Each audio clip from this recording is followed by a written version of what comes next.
Hi friends, எல்லாருக்கும் இது என்ன பேருன்னு தெரியுமா? எங்கள் ஊரில் இது நெய்த்துளி கருவாடு அப்படின்னு சொல்லுவாங்க. டேம் சைடு கிடைக்குங்க. மேட்டூர் டேம் போனாலும் அங்கேயும் இருக்கும், பவானிசாகர் டேம் போனாலும் அங்கேயும் இருக்குங்க. உங்கள் ஊர் சைடில் இதுக்கு என்ன பேருன்னு சொல்லி மறக்காமல் கமெண்ட் பாக்ஸில் கமெண்ட் பண்ணுங்கள். இப்போ இந்த கருவாடு நல்லா வறட்டு இரும்பல் இருந்துச்சு அப்படின்னா அதுக்கு வறுத்து கொடுத்தா டக்குன்னு கேட்குங்க. தீராமல் இரும்பிகிட்டே இருக்காங்களே அவங்களுக்கு இந்த மாதிரி செஞ்சு கொடுத்தீங்கன்னா இரும்பல் நல்லா கேட்கும். நம்ம அதுக்கு ஒரு 200 கிராம் போல் சின்ன வெங்காயம், 4 காஞ்ச மிளகாய், கருவேப்பிலை எடுத்து வச்சுக்கோங்க. கருவாடை நல்லா வாஷ் பண்ணிடணுங்க. 4-5 வாட்டி வாஷ் பண்ணணும் தண்ணியில். இப்போ அதுக்கு தாளிப்பு கொடுத்துடலாம். எண்ணெய் விட்டு கடுகு, உளுந்தம்பருப்பு, கடலைப்பருப்பு எப்பவும் போல் காய் தாளிக்கிற மாதிரியே போட்டுக்கோங்க. கருவாடை தண்ணிக்குள்ளே நல்லா மூழ்கிற அளவுக்கு தண்ணி நிறைய விட்டு கையில் நல்லா அலசி மேலாப்பில் கருவாடை மட்டும் அள்ளி அள்ளி வச்சு கீழே இருக்கிற தண்ணியை கீழே விட்டுணுங்க. அப்போ தான் கீழே மண் தங்கும். நம்ம ஓட்டக்குண்டல் அப்படியே வடித்து விட்டோம் அப்படின்னா மண் அடியிலேயே கருவாடோட ஒட்டிக்கும். கடலைப்பருப்பு, உளுந்தப்பருப்புலாம் வெந்ததுக்கப்புறம் நம்ம வெட்டி வச்சுருக்கிற வெங்காயம், கருவேப்பிலை, மிளகாய் எல்லாத்தையும் உள்ளே சேர்த்திக்கோங்க. சின்ன வெங்காயம் சேர்த்து செய்யுங்க, சூப்பராக இருக்கும் டேஸ்ட்டு.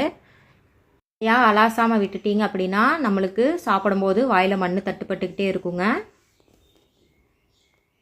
பாருங்கள், இந்த மாதிரி நல்லா கை வச்சு அலசி விட்டு கருவாடு எடுத்து ஒரு பவுலில் வச்சுக்கோங்க. கீழே இருக்கிற தண்ணியை அப்படியே கீழே வடித்து விட்டுருங்க.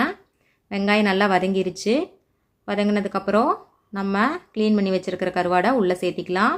இது டேம் கருவாடுங்கிறதுனால உப்பு ஜாஸ்தியாக இருக்காதுங்க. நம்ம கொஞ்சம் உப்பு டேஸ்ட்டுக்காக ஆட் பண்ணிக்கலாம்.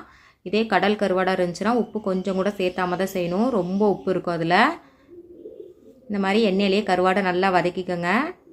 ரொம்ப இரும்பிகிட்டே இருக்கிறவங்களுக்கு சுட சுட சாதத்தில் கருவாடு போட்டு கொடுத்தீங்க அப்படின்னா டக்குன்னு இரும்பல் நின்றும். நல்லா வதங்கினதுக்கப்புறம் நம்ம மஞ்சத்தூள், மிளகாத்தூள் காரத்திற்கேற்ப சேர்த்திக்கோங்க. ஒரே ஒரு தக்காளி மட்டும் புளிஞ்சு விடுங்க. இதுக்கு தண்ணியே சேர்க்க வேண்டியதில்லை.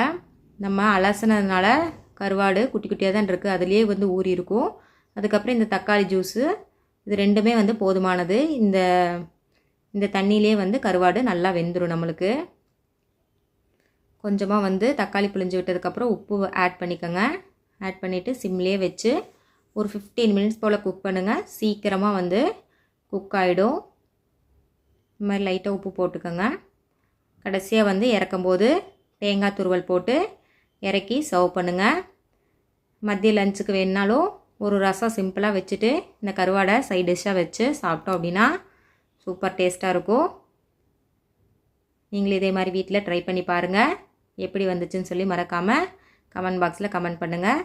வீடியோ பிடிச்சிருந்தா லைக் பண்ணுங்கள், ஷேர் பண்ணுங்கள். தேங்க்யூ ஃபார் வாட்சிங்.